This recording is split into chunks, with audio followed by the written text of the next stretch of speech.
Hello, my name is Chris Thompson and I am the author of Dungeness. I have been asked to talk to you a bit about the play, where the idea came from, what the productions have been like, what the opportunities are for production. So that's what I'm going to do. I'm going to do it in one take, so this might be a bit rambly. Apologies for that, but I hope by the end of this video you get a bit of a sense of where the play is coming from and you feel really excited about putting the play on yourself wherever you are. So first of all, why did I write the play Dungeness? I wrote the play because I wanted to write something that I wish that I had seen in school growing up as a gay kid. So I was born in 1979, that was the year Thatcher came to power, she of Section 28. So in my lifetime, Section 28 was repealed, the age of consent was lowered, civil partnerships came into play, then marriage. There's been this real major transformation. I can't think of many other social groups that have had so many changes to their rights in such a short space of time.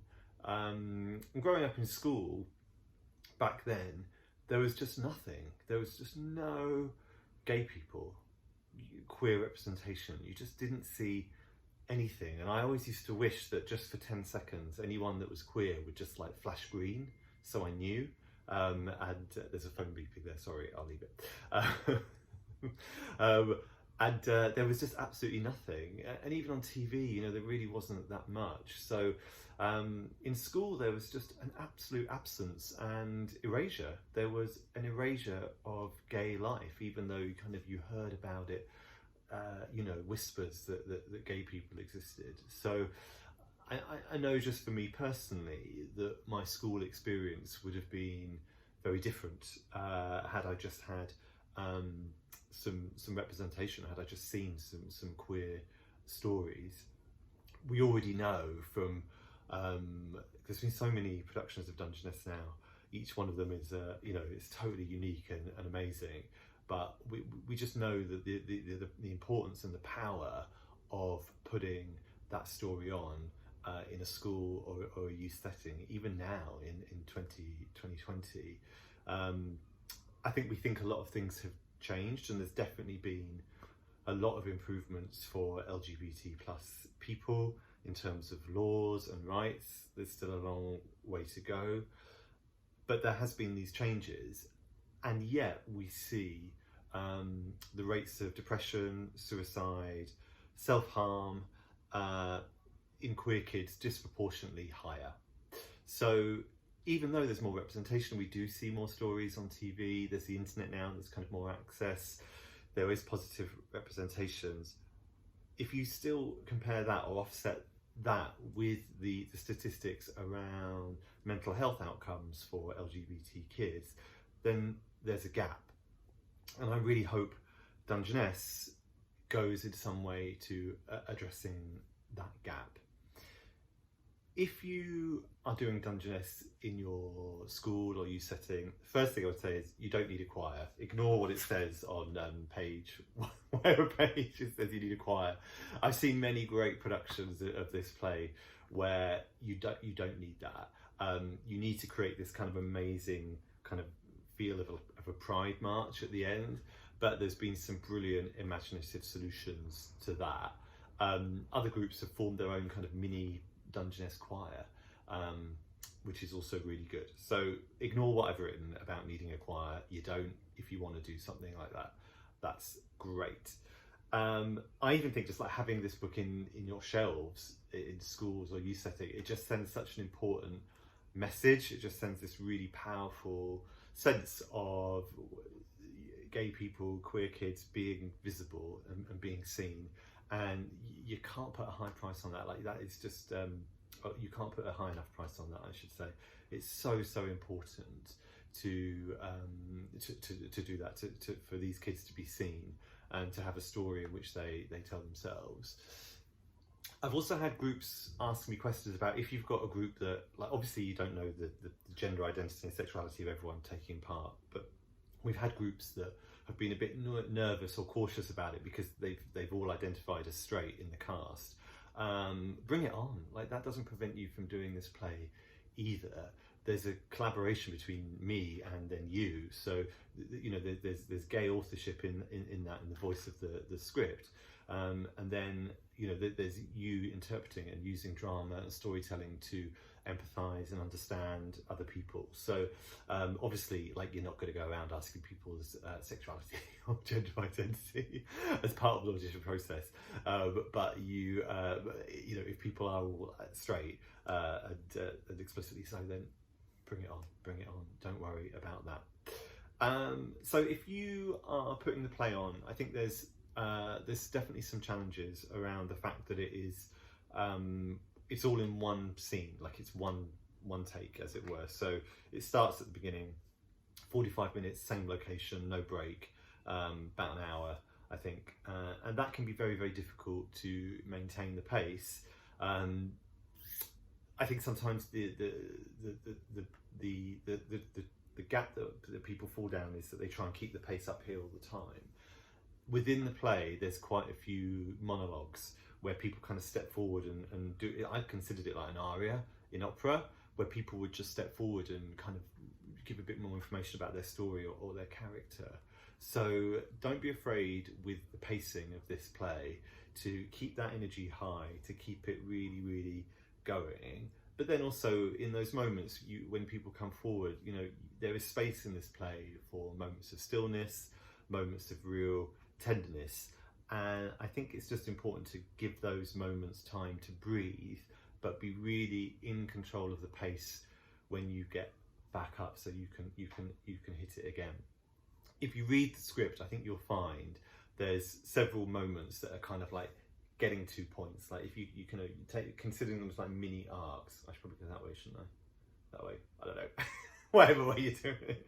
So mini arcs. So kind of find the arcs to kind of like point A, and speak to your actors about like, that's the first place we're going to get to. Then there's kind of breathing, then there's space, and then we're going to pick it up and go. I think it's a really good exercise just to kind of constantly locate yourself and understand the play inside out, and really see, hopefully, if I've done my job, those moments will be quite clear. Okay, I'm back. So yeah, so pacing is really is just worth paying attention to. Comedy as well. Don't be afraid of the comedy in this play. Enjoy it. You know, there's some real moments of laughter. So just don't be. I would really encourage people to find that and enjoy it, because the play has a serious message, but it's not necessarily a serious play all the time. I think, you know, sometimes things can feel quite worthy or you're preached to, and actually, you know, there's a bit of naughtiness in the play. It has a bit of a twinkle in its eye, so, you know, enjoy that for sure. And let me just check my notes. Yeah, let me tell you a bit about what the productions have been so far. I got to be honest, like, this is one of this play is, I forget I wrote it. It's just this beautiful, joyous thing that I have in my life, and nothing gives me greater pleasure than chatting to all the companies, the Dungeness companies all over the country, and hopefully around the world soon, and like hearing how it's gone and sharing your pictures and everything. So and the feedback has been really, really lovely. When we did the first National Theatre Connections, the play's been in Connections twice, and the first time I honestly thought like no one would pick this play, so I was expecting to be in a room with the director and just me and him on our own. And then there were lots of people, lots of teachers, youth workers came. They wanted to do the play, and that in itself was very moving. And then we went around the room and we just kind of talked about why people had chosen the play and what it was about this Dungeness that kind of spoke to them. And what really people said was like, we need this play, like we needed something like this in our school or our youth theatre or setting. We needed this story, and you know, not just around, sometimes there were problems around homophobic bullying in the school, sometimes not. Other times it was about like there being a real active kind of queer cohort and wanting a story that they could really, you know, take ownership of. So it's just been such an absolute pleasure and a joy to see it, and just to kind of see it have a life of its own. Yeah, there's a really nice little Dungeness community online. So it's just hashtag Dungeness. You'll find I put as much of it on my Instagram as possible, or Twitter, and I'll just keep adding to it. But there is a kind of group of people now that have done this play, and it's such a lovely thing for me to be part of. As well, so if you do it, then stay in touch, and share all your pictures, tell the story, and obviously, like, we're in the middle of a global pandemic, so you could probably, I haven't thought about that, you could put, I think you could do this play with social distancing. Yeah, you could. Well, the kissing and the hugging, well, you'd find a way. It's just been so lovely, and I'll never forget the first time we did it at the National, when the flags come out and they all burst through like a Love Wins banner. I was a wreck. I was an absolute wreck. It's just this thing that has brought people together and has brought a lot of joy. And I have messages from parents saying, my daughter came out as a result of being in this play, or teachers saying, we were able to address the problem in the school, or kids saying, like, there's something for us. So I didn't expect any of that.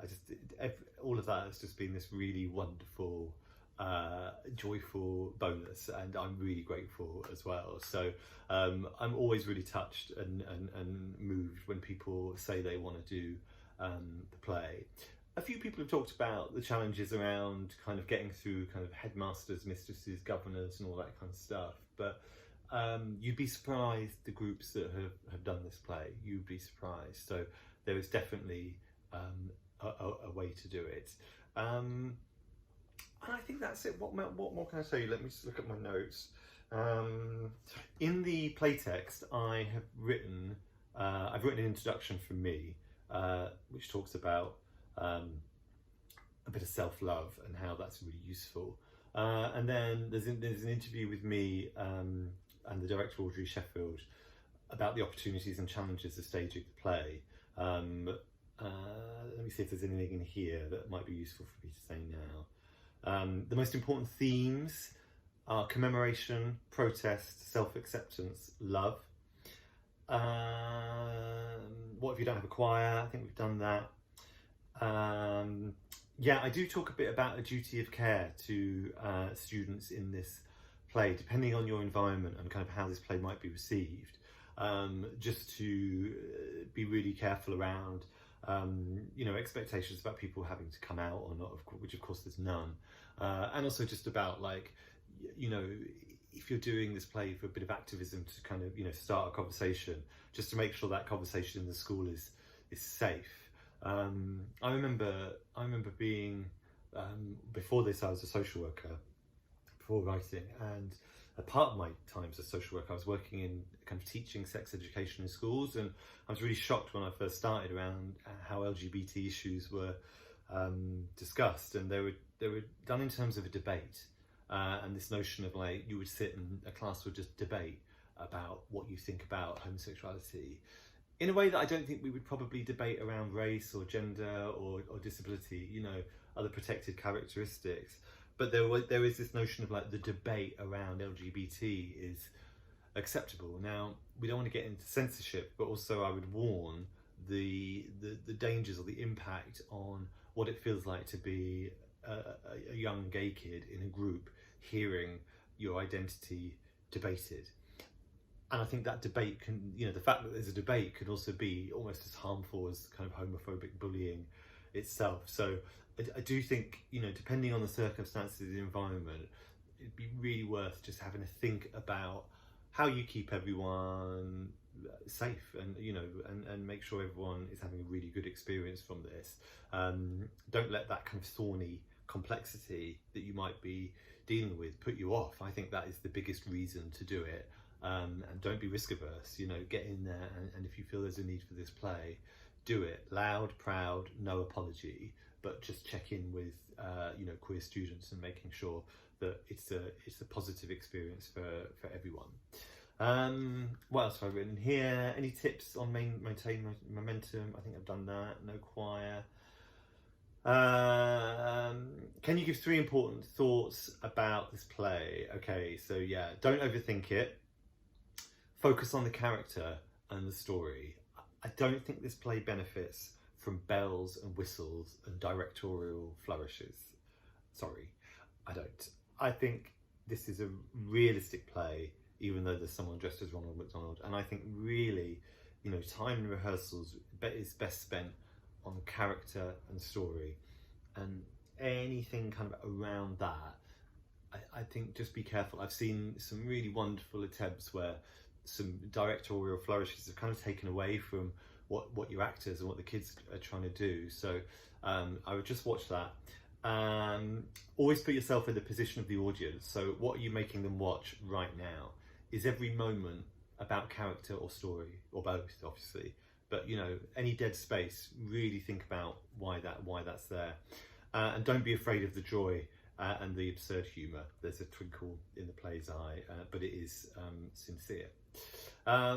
So yeah, the other thing I should say is that we've done this play in connection with Stonewall Housing, which is a charity for LGBT homeless people. So I'm leaving the in my will, the whatever money comes from Dungeness will go to Stonewall Housing, and then in conjunction with my publishers Methuen and Drama and Bloomsbury, there's a donation made for every copy of the play that is purchased to Stonewall Housing. So that's also been a really lovely thing to have as well. So I think I've rambled on enough. I'm not sure if that was helpful or not, but I've just got time for one take, so that's that. So yeah, really grateful for your interest in the play. I really hope you do it. I hope you have a wonderful experience, as I've heard that many people have, and I hope that it brings you as much joy as it has me. Thank you.